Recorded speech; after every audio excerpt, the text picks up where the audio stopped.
বিশ্ববিদ্যালয় ক্যাম্পাস সংঘর্ষ দিয়ে শুরু, তারপর 7 দিনের ব্যবধানে দ্বিতীয় দফায় হামলা, পুড়িয়ে দেয়া হলো জাতীয় পার্টির কার্যালয়।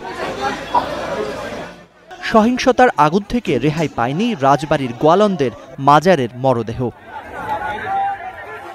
বিএনপির চোখে সাম্প্রতিক এসব সহিংসতার উদ্দেশ্য অভিন্ন। এই ঘটনাগুলো কিন্তু মনে হচ্ছে একটা প্রি প্ল্যান, ইলেকশনটাকে বানচাল করে প্রি প্ল্যান ওয়েতে করা হচ্ছে। নুরুর উপরে হামলা, কারো ভালো লাগলো না, সে আর তার যে দলটাকে তাকে আগুন দেব, এটা তো একটা খুব সুন্দর নিদর্শন হলো না। এবং যেটা রাজবাড়িতে হয়েছে, এটাও ওই একই সূত্রে গাথা। একমাত্র কারণ হচ্ছিল বাংলাদেশকে অস্থিতিশীল করা, বাংলাদেশ যেন গণতন্ত্রের পথে না হাঁটতে পারে, সেটা করা। যারা নির্বাচন চায় না, নির্বাচন করতে চায় না, জনগণের মালিকানা ফিরিয়ে দিতে চায় না, যাদের মধ্যে এখন মনে হচ্ছে এখনই বোধহয় তাদের জন্য ভালো সময়। নির্বাচনের দরকার কি, জনগণের প্রতিনিধির দরকার কি, জনগণের নির্বাচিত সরকারের দরকার কি। তো যাদের সেটার প্রয়োজন নাই, তারা তো নির্বাচন চাইবে না।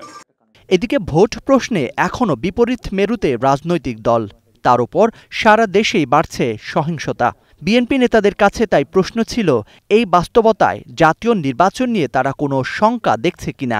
আমাদের কোনো শঙ্কা নেই, আমরা এগিয়ে যাচ্ছি নির্বাচনের দিকে। বাংলাদেশে মানুষ নির্বাচন চায়, যারা বাধাগ্রস্ত করতে চাইবে, যারা গণতন্ত্রের শত্রু হিসেবে পরিচিত হবে, জনগণই তাদেরকে বাধা দেবে। জাতি খেসারত দিচ্ছে 2006 সাল থেকে, বাংলাদেশিরা আর খেসারত দেওয়ার জন্য প্রস্তুত না। অতএব কিন্তু খেসারত দিতে না হয়, সেজন্য যা যা করার দরকার বিএনপিরা জানে, বিএনপি করার সক্ষমতা আছে, বিএনপি জনগণের দল। বিএনপি নেতারা আরও বলছেন, যাদের রাজনীতি দেশ ও জাতির কল্যাণে নয়, সাম্প্রতিক সহিংসতায় লাভবান তারাই। কেউ যদি নেগেটিভই থাকে, তাকে তো পজিটিভ করা কঠিন। তবে এই দেশে নির্বাচন হবে, নির্বাচন ছাড়া কোনো গতি নেই।